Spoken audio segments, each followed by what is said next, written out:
भावना से भावित होने में है। गुरु महाराज ने जो आंदोलन दिया, कृष्ण भावना अमृत संग, बस भावना को बदलना है। समस्या क्या है? हम हैं सब शुद्ध चेतन आध्यात्मिक जीवात्मा, लेकिन भौतिक जगत के संपर्क में आने से हमारी भावना दूषित हो गई है। हम शरीर के स्तर पर आगे हैं, विषय विकारों में पड़ के हैं, नश्वर संसार में शाश्वत घर बनाने में लगे हुए हैं, जबकि यहाँ से सबको निकाल दिया जाएगा, लेकिन हम यहाँ परमानेंट रहना चाहते हैं। कोई रह नहीं सकता, जानते हुए हम अनजान बने हुए हैं। क्यों? उसका कारण गंदगी, अंदर गंद बढ़ गया, बड़ा सफाई नहीं है। तो अपनी सफाई करने के लिए, भगवत प्राप्ति पथ में आगे बढ़ने के लिए हमें भक्ति में बड़ा गंभीर बनना है और प्रयास करना है। भगवान चैतन्य महाप्रभु ने कहा, नाम गाने सदा रुचि, कीर्तनीय सदा हरि। सदा नाम गाने में रुचि पैदा करो, प्रयास करो। मेरी रुचि नहीं है, प्रयास करो, रुचि पैदा करो और सदा भगवान के नाम का कीर्तन करते रहो। हरे कृष्ण कृष्ण कृष्ण हरे राम राम राम हरे कृष्ण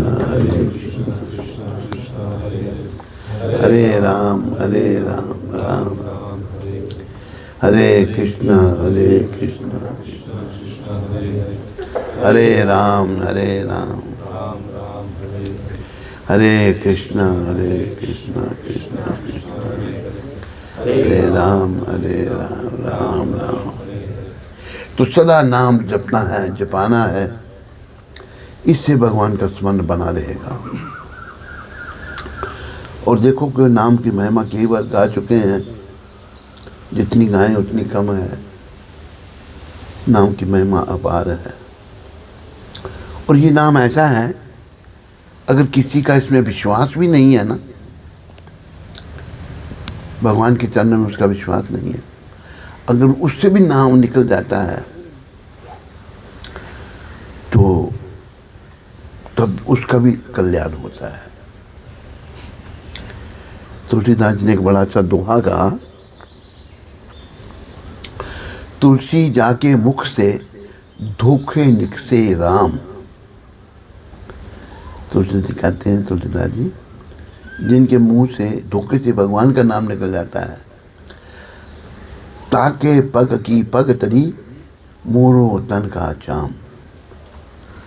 धोखे से जिसके मुंह से नाम निकला वो इतना महान है कि मेरे शरीर के चमड़े का जूता बनाना चाहिए उसके पाँव का, इतना नाम महान है। लेकिन कलयुग के लोग, हम लोग बड़े पतित हैं। युग का प्रभाव है। युग का प्रभाव भी, अभी जैसे कोई कहे भाई युग का प्रभाव है, मेरा क्या दोष है? हाँ, दोष हमारा ही है। इस युग में क्यों जन्म लिया हमने? हमारे कर्मों के कारण। प्रभुपाद जी जैसे संत भगवान के भेजे हुए आते हैं और लोगों का मार्गदर्शन करते हैं। बाकी जो हम सब जन्मे अपने कर्मों के अनुसार जन्मे, अपने कर्मों को फल भोगने के लिए। ये कलयुग जो है,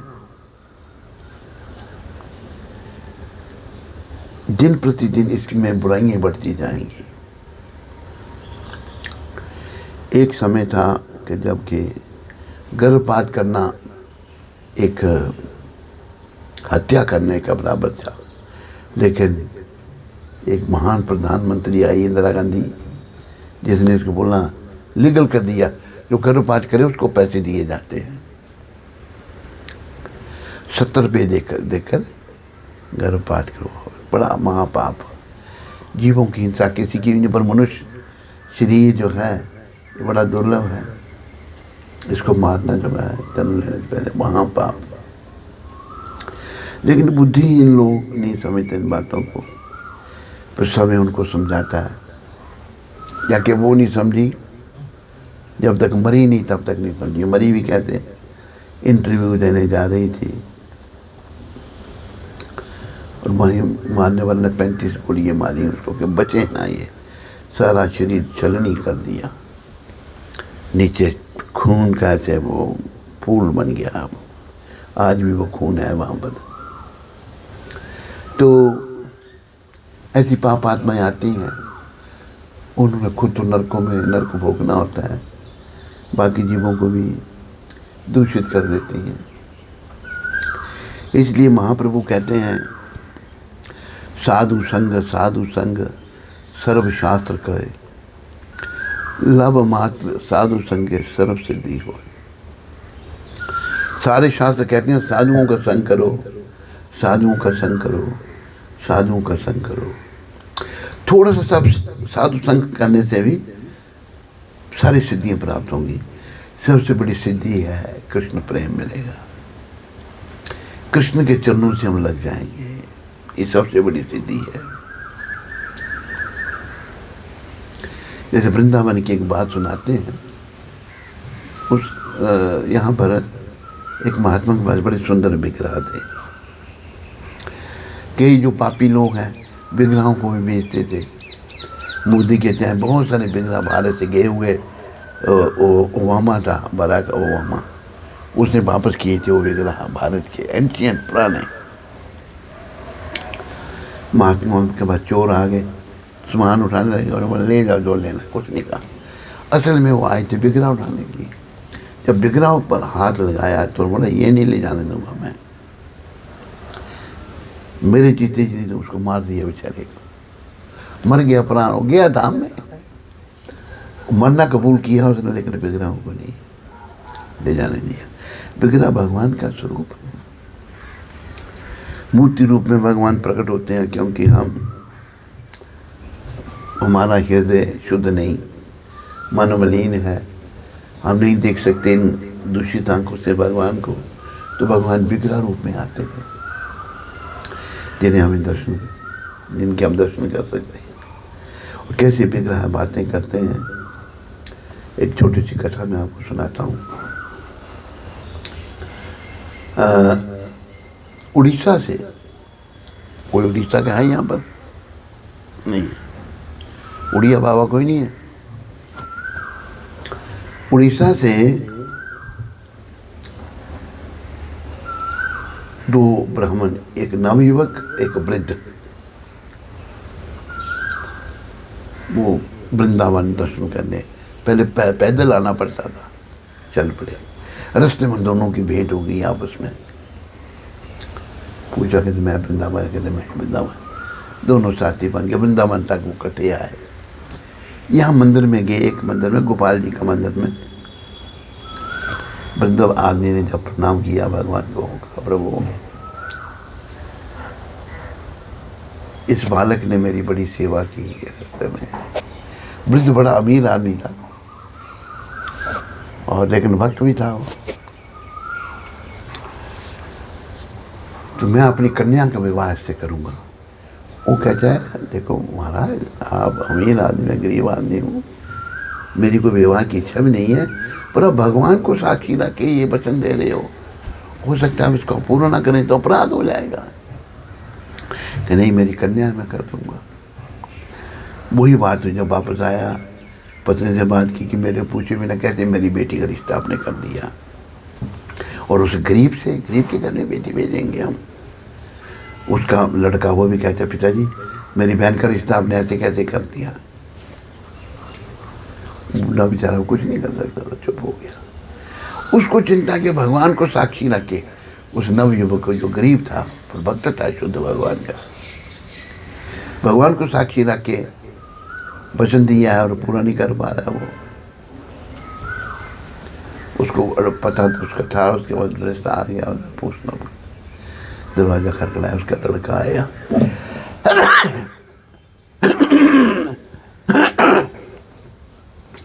उसके लड़का आया और कहता क्या है बोलो। नाम लिया उसके बाप का कि तुम ही मेरे पिताजी के साथ गए थे वृंदावन। कहते हाँ। कि तू शक्ल देखी अपनी, मेरी बहन से तू शादी करना चाहता। कहते भाई मैंने नहीं कहा था, मैंने तो मना किया था। तेरे बाप ने भगवान के सामने कृष्ण को साक्षी रखकर ये वचन दिया था कृष्ण को साक्षी रखकर। बड़ा झगड़ा, लोग इकट्ठे हो गए। तो वो लड़का कहता है अगर भगवान यहाँ के साक्षी दें तो मैं अपनी बहन का रिश्ता कर दूंगा। उसने सोचा भगवान कहाँ आएंगे यहाँ पर, उसका पूरा विश्वास था। तो गया उल्टे पाँव वृंदावन आ गया, मंदिर में गया। भगवान ने कहा प्रभु उसने वचन दिया था अपनी बेटी का रिश्ता मेरे साथ करने के लिए, तो अभी उसके परिवार के लोग नहीं मान रहे, तो ये तो बड़ा अपराध है उसके लिए, आप चलो साक्षी देने के लिए। आवाज़ आई मूर्ति चल सकती है क्या कभी? तो वो कहते हैं मूर्ति तो बोल सकती है तो चल भी सकती है। वो कहते चलूँगा और एक शर्त पर, तू पीछे नहीं देखेगा। मुझे कैसे पता लगेगा मेरे बेटिया? कहते मेरे पाँव में ये जो पड़े हैं ना पायजेब, इसकी आवाज़ आएगी। उड़ीसा पहुँच गए, चलते चलते हमारे ठाकुर भी वृंदावन से चले गए। तो एक जगह आवाज़ बंद हो गई। जब हम पहुँच गए वहाँ पर उस नगर में जहाँ गए, उसने पीछे देखा तो मूर्ति 6 फुट की मूर्ति खड़ी है पीछे। भगवान ने कहा देखेगा तो मैं नहीं चलूँगा। अभी गया, लो चिल्लाया चलो चलो भाई भगवान साक्षी देने आए। देखने तो मूर्ति वहाँ पर है। उन भगवान का नाम ही साक्षी गोपाल है। आज भी आप जा करके, मैंने भी साक्षी गोपाल के दर्शन किए हैं, उनके दर्शन कर सकते हैं। तो मूर्ति जो है ये भगवान से अलग नहीं है। हम आंखों से जो चीज़ देख सकते हैं भगवान उसी रूप में प्रकट हो जाते हैं। जब उनकी सेवा करते करते हम जब शुद्ध हो जाते हैं तो वही बातें भी करते हैं। तो ये जो यवन लोग जो हैं ये मूर्ति में नहीं कहते, पत्थरों को पूछते हैं। वो कैसे समझें इन बातों को? भाव भक्ति तो कुछ है नहीं। पशुओं को तरफा तरफा कर मार कर वो खाते हैं। भगवान को देखने के लिए भाव और भक्ति चाहिए। ये क्या कर रहा है?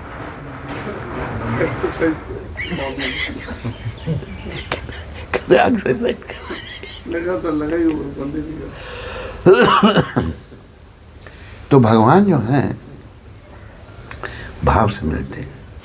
भगवान कहते हैं भाव का भूखा हूँ मैं और भाव की बस एक साल।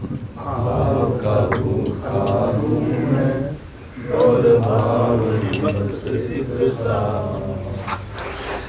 भाव से जो मुझे भजे तो भाव से बेड़ा पार। भाव से जो मुझे भजे तो भाव से बेड़ा पार। भाव का भूखा हूँ मैं और भाव की बस एक साल। भाव का भूखा हूँ मैं और भाव की बस एक साल। भाव बिन सुनी पुकारे मैं कभी सुनता नहीं। भाव बिन सुनी पुकारे मैं कभी सुनता नहीं। भाव पूरी टेढ़ मुझको करती है लाचार। भाव पूरी टेढ़ मुझको करती है लाचार। भाव का भूखा हूँ मैं और भाव की बस एक साल। भाव का भूखा हूँ मैं और भाव की बस एक साल। देखो भाव की बहुत सारी बातें हैं, एक दो जो मेरे ध्यान में आ रही है। भाव किसी में भी है, जिसके अंदर भाव जागृत हो गया ना, वो जाति पाति से ऊपर उठ गया। ना वो ब्राह्मण, ना क्षत्रिय, ना वैश्य, ना शूद्र, वो भाव वाला वैष्णव बन गया। अभी जैसे आप देखो शबरी नीच भीलों की कन्या, अछूतों की कन्या है, लेकिन मतंग ऋषि की कृपा से वो बड़ी महान भक्त बनी भगवान की। शबरी जो है वो घर से भाग के, वो कैसी घर से भागी थी आप सब जानते हैं, फिर रिपीट करते हैं। एक दिन उसके घर में बहुत सारे जानवर लाए गए हैं, वो जानवर है। तो उसने अपनी सहेली को पूछा, ये हमारे घर में इतने जानवर क्यों लाए गए हैं? कि तेरी बारात आएगी तो मार कर उनको खिलाए जाएंगे। वो बेचारी सोचने लगी, मेरे कारण इतने जीवों की हिंसा हो गई। दया रात को उठी वो 12 बजे, सारे जानवरों के खोल दिए, बंधन खोल दिए। जानवर बेचारे देख रहे हैं उसको, चले गए सारे जानवर, और खुद घर से भाग गई, जंगल में आ गई।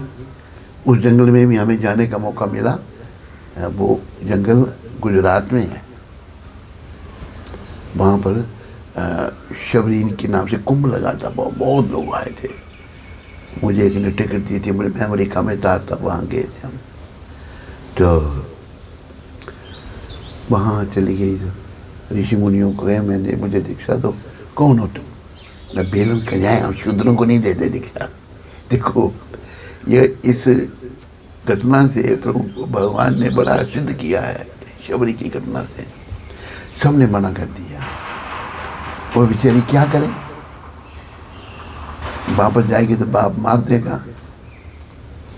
कहे भाई ऋषि मुनि आग जलाते हैं सारे सबको, दिन में लकड़ियों के गट्ठे बनाए, रात को ऋषियों के आश्रम के आगे रख दे।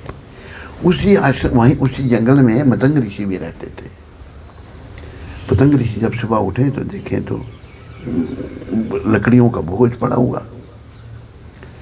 एक दिन सोचने कौन ये चोर है तो सेवा चुरा रहा है, रोज बोझ लकड़ियों का रख जाता है, पता ही नहीं है।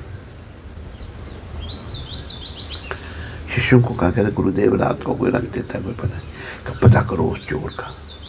चोर मतलब बड़ी महान आत्मा है। मतंग ऋषि बड़े प्रभावित हुए, रात को पहरा देने लगे। बेचारी आई अर्धरात्रि को लकड़ियों ढंग रखने लगे, उन्होंने पकड़ लिया। कहने मैं फिर नहीं आऊँ। कहते नहीं कोई चिंता नहीं करो, हमारे गुरु महाराज तुम्हें मिलना चाहते हैं। तो गुरु महाराज आए, बेटी तू कौन है? सारी कथा सुनाई अपनी। मैं ऐसे से घर से आ गई थी, मुझे कोई दीक्षा नहीं देता, मैं यही सेवा करती हूँ,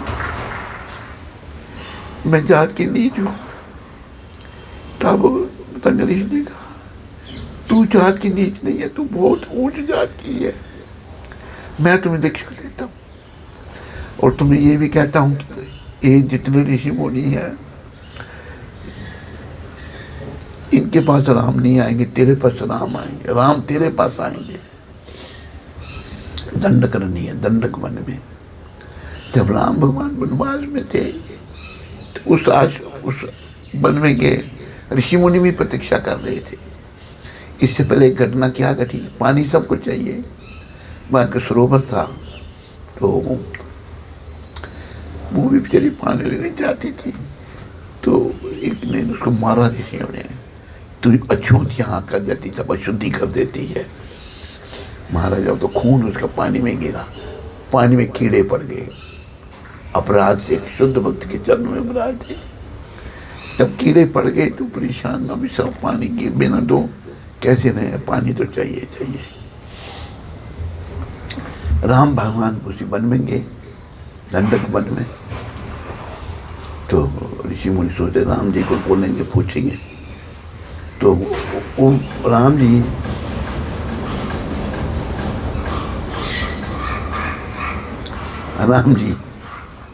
पूछ रहे हैं शबरी कहाँ रहती है यहाँ पर।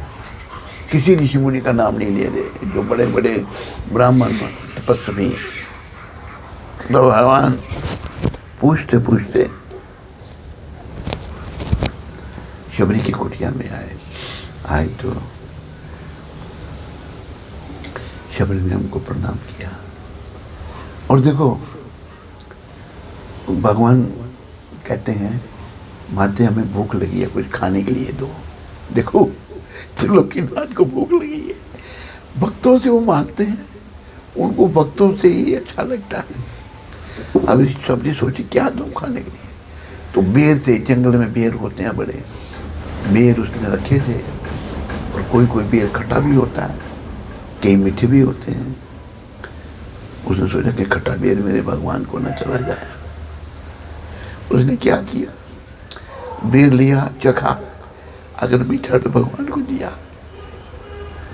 बोली बिलनी भाव के भूखे, बोलो बोली भाव रामचंद्र रघुराई, रामचंद्र रघुराई, देर भई बेर तू दे दे, देर भई बेर तू दे दे, सुनत चरण लिपटाई। सुनत चरण लिपटाई।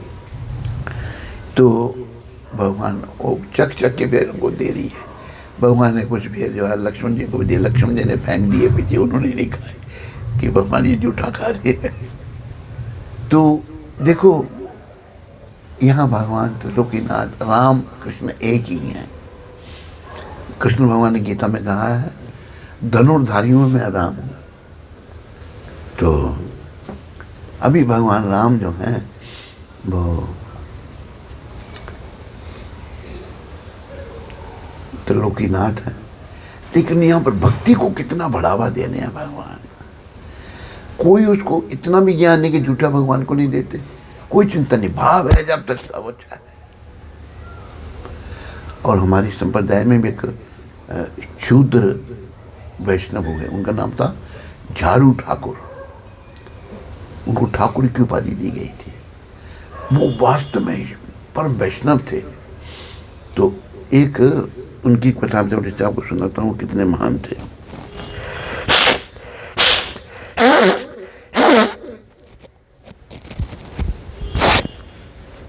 झारू ठाकुर जो थे परम वैष्णव, एक कालिदास जी हुए। कालिदास जी जो थे हमारे एक आचार्य हुए रघुनाथ दास गोस्वामी, उनके वो रिश्तेदार थे। रघुनाथ दास जी एक राजा के ही बेटे थे, बड़े अमीर थे, उनको भी कोई दुनिया से कुछ लेना देना नहीं। कालिदास जी को पता लगा कि झारू ठाकुर नाम के वो हर वैष्णवों की जूठ खाते थे। झारू ठाकुर अपना कालिदास जी, उनको पता लगा ऐसे झारू ठाकुर वैष्णव के घर में आ गए। वो आ गए तो झारू ठाकुर हाथ बांध के खड़े हो गए। दोनों ने एक दूसरे को प्रणाम किया। वैष्णव जब आपस में मिले एक दूसरे को प्रणाम करना चाहिए। तो खड़े हो गए, कहते मैं साथ वाले ब्राह्मण के घर से आपके लिए कुछ खाने के लिए मंगवाऊं। वो कहते हैं कालिदास जी मैं आपके घर का खा लूँगा, मैं तो शूद्र हूँ। नहीं, तो शूद्र की कोई जात नहीं होती। उन्हें फिर वो चित्तनी चित्तामृत में वर्णन है, किन किन ग्रंथों में लिखा है जो वैष्णव है उसकी कोई जात नहीं है। सारा रेफरेंस जो प्रभुपाद जी ने लिखा है वो चित्तनी चित्तामृत। तो वो जो हैं अपना मना कर रहे हैं। अभी वो उनका प्रसाद लेने आए थे, आम लाए थे उनके लिए, आम दिए उनको। आम देकर लक्ष्मण कालिदास जी बाहर चले गए और छुप गए बाहर जाकर। उन्होंने आम उनकी पत्नी ने लिए, उस समय या थोड़ी देर बाद लिए, गौर निताय को भोग लगाया, पति ने खाए, पत्नी ने खाए। जूठी अपना क्या कहते आम की गुठली, जूठी की गुठली और छिलके थोड़ा कोई खाता है। वृंदावन में खाते होंगे, कहीं नहीं खाते। उधर मेरे ख्याल में उन्होंने क्या किया कि वो जो गुठली और छिलके बाहर फेंके ना उन्होंने, उधर से कालिदास जी आए, उनको लेकर चाटने लगे प्रसाद। कालिदास जी तेरे महान वैष्णव, उन्हें जब चाटा तो प्रसाद मिल गया उनको, वैष्णवों की जूठ। फिर वो पुरी में आए कालिदास जी। हमारे गौर भगवान भी पुरी में रहते थे। तो गौर भगवान जब मंदिर दर्शन करने से पहले अपने चरणों को धोते थे उधर, तो लोग चरणामृत लेने लग पड़ते थे भगवान के चरणों का। भगवान ने मना करता, कोई नहीं चरणामृत, कोई नहीं पानी पिएगा, मना कर दिया भगवान ने सबको। कालिदास जी पहुंचे, उसमें भगवान अपने चरण धो रहे थे। कालिदास ने एक उंजली ली, पिया, दूसरी ली पिया, तीसरी ली पिया। भगवान ने कुछ नहीं कहा। क्यों? कालिदास जी सारे वैष्णवों की कृपा ले चुके थे, भगवान की भी कृपा मिली। तो इस कथा के बीच ये रहस्य है। तभी इस समय के परम वैष्णव प्रभुपाद हैं, इनकी कृपा की जात नहीं है कि जैसे भगवान सब जगह है, वैष्णव भी सब जगह है। हरि न जन हरि देवा, भगवान के भक्त भगवान जैसे हो जाते हैं। तो सब देखा भाई, क्योंकि कालिदास जी को वैष्णव की कृपा मिली, वैष्णव की जीवन लगाई, भगवान ने भी अपने चरणों के चरनामत उनको दिया। तो वैष्णव धर्म जो है यही पुरातन धर्म है। जब सृष्टि की रचना हुई, वह लोग जन्मेंगे, उनका क्या काम है, क्यों जन्मे हैं, वो मार्गदर्शन के लिए धर्म बना है। जैसे पुराण है, 18 पुराण हैं, वेद हैं, शास्त्र हैं, उपनिषद हैं, वेद व्यास ने सब लिखे, उनमें सब बताया, सब मार्गदर्शन है। तो वैष्णव की कोई जात नहीं, ये भी लिखा हुआ है। कौन से पुराण में है ये? पद्म पुराण में लिखा है, वैष्णव या जाति बुद्धि वैष्णव। हाँ, वैष्णव होना चाहिए। तिलक लगा ले या कंठी पहन ली तो वैष्णव नहीं बन गया।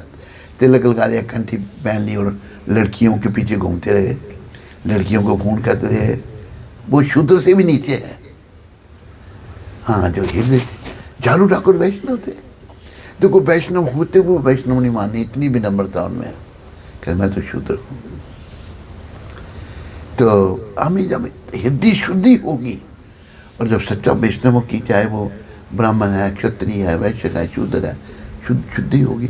हरिदास जी परम वैष्णव थे, मुसलमान थे, वो किसी को अपनी झूठ भी नहीं देते थे वो, लेकिन खाने वाले उनकी भी झूठ भी खा लेते थे। झूठ क्या, वो तो प्रसाद, महाप्रसाद। तो वैष्णव जो हैं वो हमने बनना है।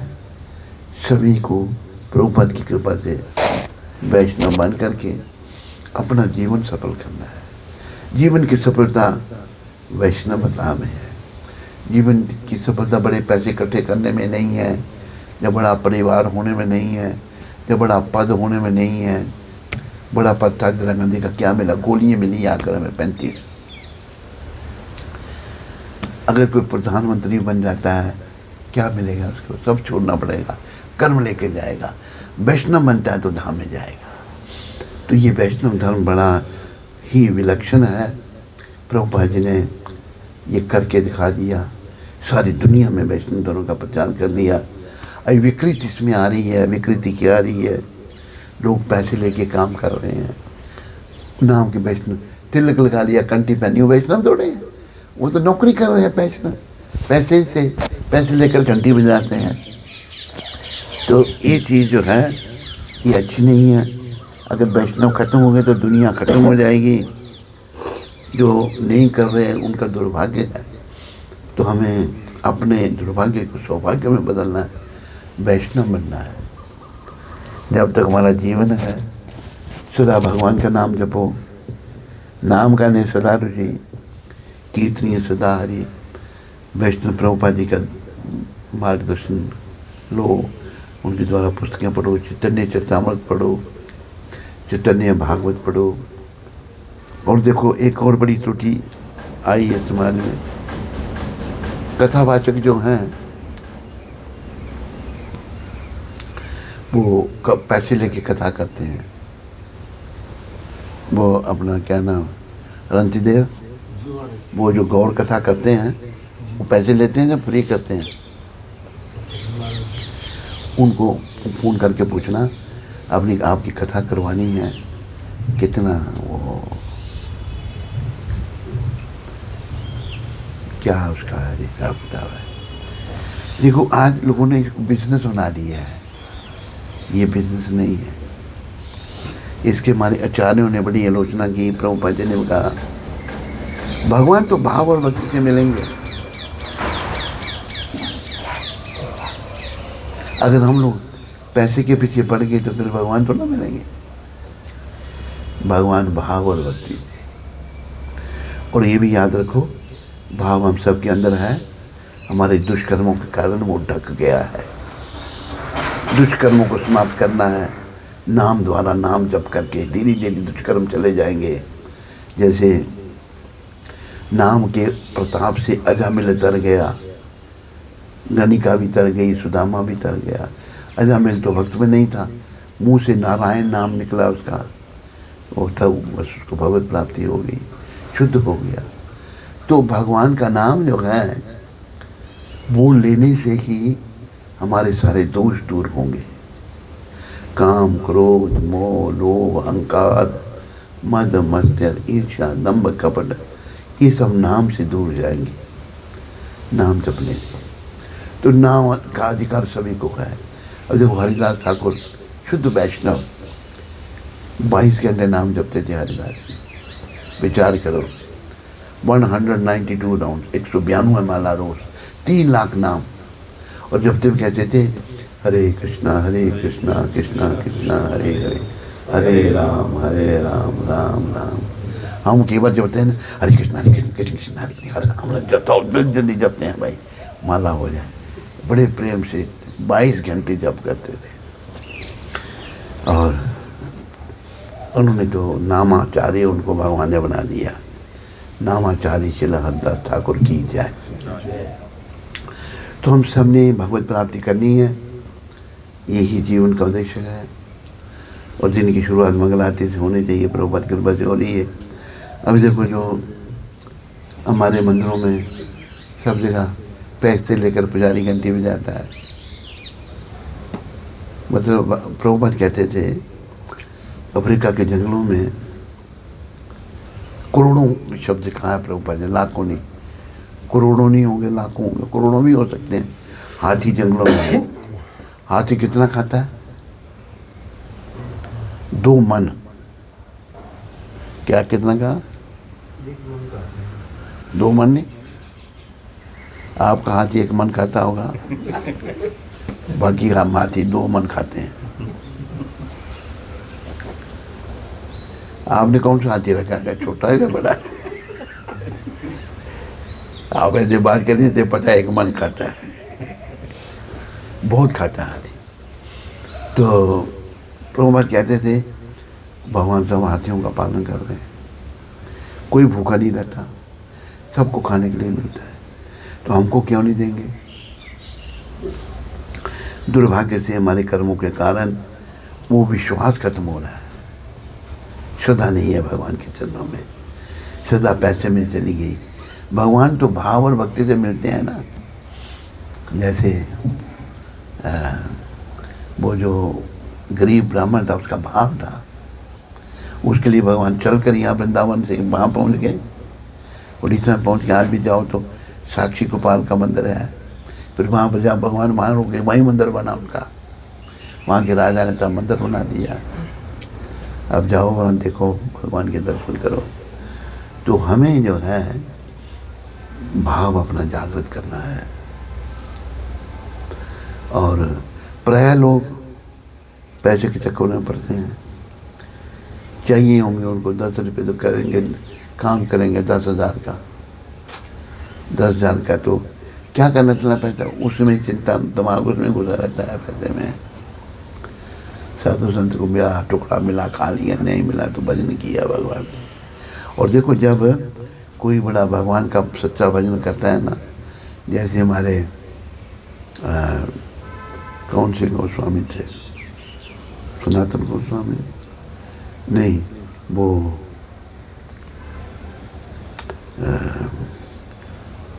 परंपरा में थे, महाप्रभु के गुरु थे, क्या नाम था उनका? ईश्वरपुरी के गुरु कौन थे? माधवेंद्रपुरी यहीं ब्रज में रहते थे। पता क्या था उनका? कोई दे दे तो खाना, नहीं तो भजन करना। एक दिन किसी ने उनको नहीं पूछा, लेकिन इनका भजन कर रहे, उनको चिंता हो गई, मेरा भक्त भूखा है। भगवान आ गए दूध का लोटा लेकर के, ग्वाल बाल के रूप में आ गए, बाबा तेरे टाइम में दूध, तूने कुछ खाया नहीं, दूध ले लो। तो भगवान वो पूछते हैं माधवेंद्रपुरी जी महाराज, बेटा तेरे को कैसे पता मैंने नहीं खाया? कहते तो राधा कुंड पर कुछ गोपियाँ कुछ ब्रिजवासी दूध बेच रही थी, उन्होंने बताया ये तेरे लिए दूध भेजा है, बाबा खा लिया कर, भूखा नहीं रहा कर। देखो भगवान अपने भक्तों के लिए कुछ भी करने के लिए दिया। वो भूखे तो थे बेचारे, दूध पिया तो उनको अष्ट सात्विक भाव। जब कोई शुद्ध होता है ना, अभी तो वो शुद्धि है ना हमारे में, शुद्ध सात्विक भाव रोंगटे खड़े हो जाते हैं। 8 भाव हैं, ये लिखा है शास्त्र में, और किसी को पता है और कौन कौन सा है? रोमांच, कंप, श्वेत, अश्रु। हाँ शाबाश, ये सब भाव प्रकट होते हैं। तो सारे भाव उनमें प्रकट होने लगे। वो समझ गए हो ये कोई और नहीं, भगवान लाए मेरे लिए दूध। एक दिन बस रोते रोते उनकी आंखें बंद हो गई, बस नींद आ गई। वही आके बाबा मैं नहीं तेरे लिए दूध लाया था, मैं यहाँ पर फलानी जगह पड़ा हूँ, तो मुझे पुजारी ने, यवनों का आक्रमण हुआ था, पुजारी मेरे शरीर को क्षति ना पहुँचाए, तो मेरे को पुनर्जमीन के अंदर रख दिया पुजारी ने। बाबा बड़े समय से मैं यहाँ पड़ा हूँ, तो मुझे वहाँ से निकाल कर मेरी स्थापना कर। जगह बता दी भगवान ने, ब्रिजवासियों को बुलाया उन्होंने, बड़ी युक्ति से जगह खुदाई की। पता कौन सी मूर्ति निकली थी वहाँ से? श्रीनाथ जी की। श्रीनाथ जी, श्रीनाथ जी ये हमारे गौड़ियों के वैष्णव, गौड़ियों के ये गुरु भगवान है। इसलिए सब लोग प्रसन्न हो गए उनके लिए। फिर सेवा पूजा शुरू हो गई। भगवान कहते मैं बड़े दिन से भूखा हूँ, भगवान को भूख लगी उनकी भक्तों से। तो ये जो होता है ना अन्नकूट, अन्नकूट सबसे शुरू हुआ था। अन्नकूट भोग लगा उनको, बड़ी सेवा पूजा शुरू हो गई। मथुरा से एक सेठ ने आकर के मंदिर बना दिया भगवान का, भगवान की सेवा पूजा चालू। किसी ने गायें दे दी दूध के लिए। तो एक दिन भगवान फिर माधवेंद्रपुरी जी को सपने में आकर कहते हैं, बाबा मैं बड़े समय से पृथ्वी में रहा, मेरे शरीर में बड़ी गर्मी है, तू जा कर के मलयाचल से चंदन लेके आ और मेरे शरीर पर चंदन का लेपन कर। पर देख किसी को भेजने से नहीं चलेगा, भगवान अपने प्रिय भक्तों से सेवा लेते हैं। तो माधवेंद्रपुरी जी ने कहा अच्छी बात करो। उन्हें 2 गौड़ियों को दीक्षा दी, पर गोपाल जी की सेवा करना आप यहाँ पर, यही ब्रज में ही थे तब भगवान। मैं चंदन लेने चले गए। और देखो माधवेंद्रपुरी कैसे थे, पहले वो रेमुना पहुँचे। रेमुना भी उड़ीसा में ही है। रेमुना में गोपीनाथ जी का मंदिर है। गोपीनाथ जी कैसे हैं? गोपीनाथ जी के साथ बीच में गोपीनाथ जी के मंदिर में गए, अपना उन्होंने प्रणाम किया, तो गोपीनाथ जी को भोग लग रहा था। गोपीनाथ जी वहाँ खीर का भोग, मतलब रबड़ी का भोग लगता है, उसको खीर कहते हैं, बड़ी स्वादिष्ट होती है वो। तो वहाँ जब भोग लग रहा था तो माधवेंद्रपुरी के मन में आया, मुझे कभी इसका स्वाद पता लगे तो मैं भी अपने गोपाल को वहाँ भोग लगा के खिलाऊँगा। मैं क्या सोच रहा हूँ, भगवान को भोग लग रहा है, मैं स्वाद का सोच रहा हूँ, मुझे तितकार अपने को चलेंगे।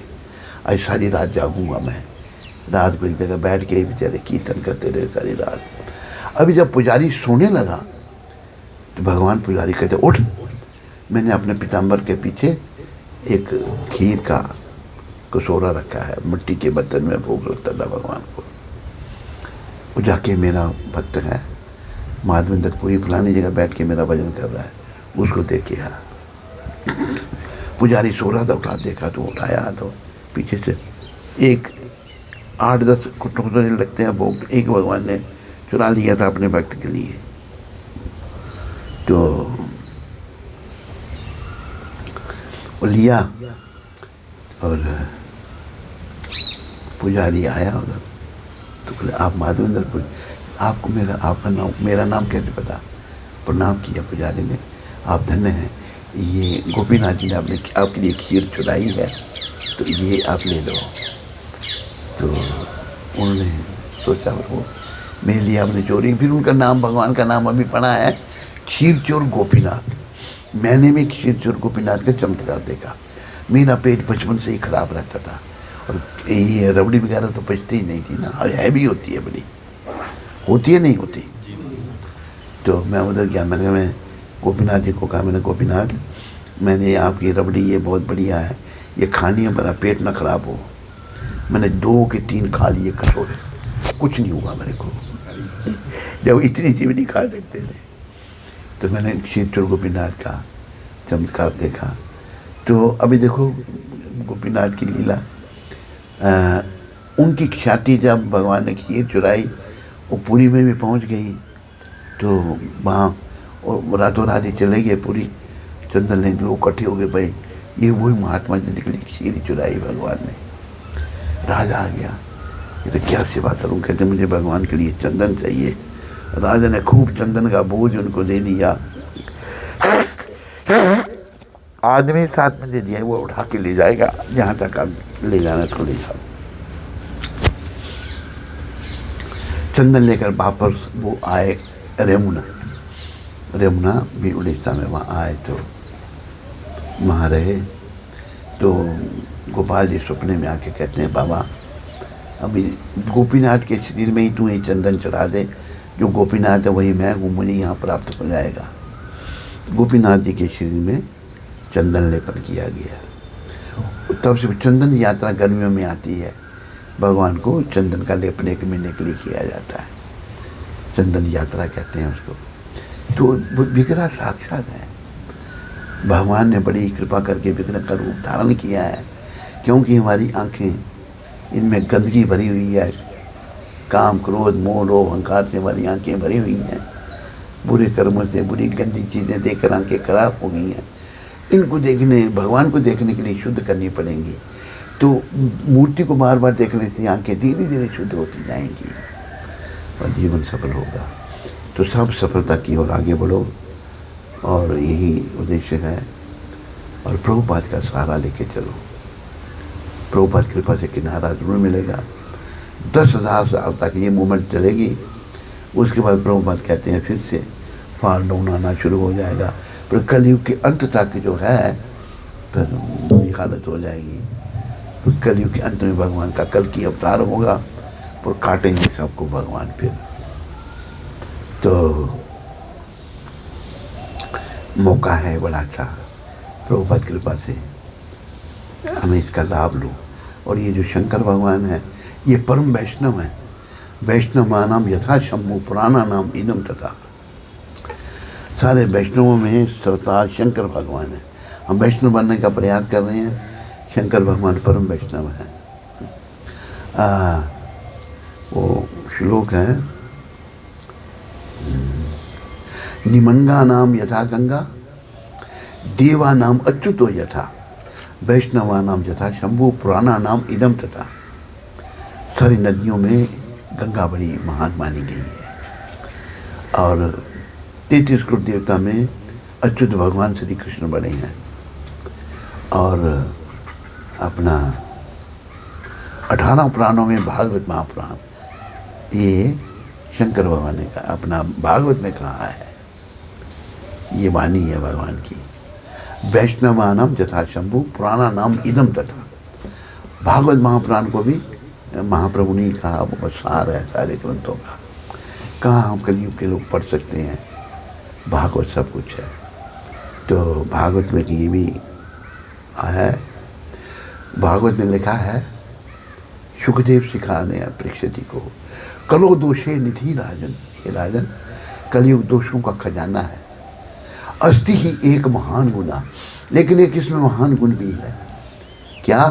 कीर्तनादेव कृष्णस्या मुक्त संगा परम ब्रजे। ये केवल हरे कृष्ण कीर्तन करने से जीव को परम गति प्राप्त होगी, मुक्त हो जाएगा। ये सुखदेव जी ने परीक्षित को कहा। देखो छींक भी मार दी उसने, मुझे यही सही बात है, टेस्टिफाई हो गया। तो नाम जब वो बस चलते फिरते उठते बैठते, भगवान ने कहा ना, उठीते बैठते खाईते छुईते यथा तथा नाम, जैसे नाम जपो, देश काल नियम ना ही सरस्वती होए। तो सरस्वती प्राप्त करो, जीवन सफल करो। इन्हीं शब्दों के साथ सबका धन्यवाद। कोई प्रश्न किसी को आप में या कोई इंटरनेट में तो नहीं है, कोई भी नहीं है। यहाँ किसी को कोई प्रश्न? हाथ खड़ा करो। महाराज जो आपने बताया वो काले कृष्णदास थे या कालिदास थे? चैतन्य महाप्रभु दे झाड़ू ठाकरे की जो कृपाले हाँ? झाड़ू ठाकरे जिन्होंने उचिष्ट गाया था। नाम था उनका कालीदास नाम था। काली कृष्ण तो वो थे जो तांत्रिकों के साथ चले गए, तो भगवान चोटी पड़ के दसीटते बोले तांत्रिकों को निकल वो लगता हाँ, वो काले ये कालीदास थे ये तो वैष्णव थे। और कोई प्रश्न?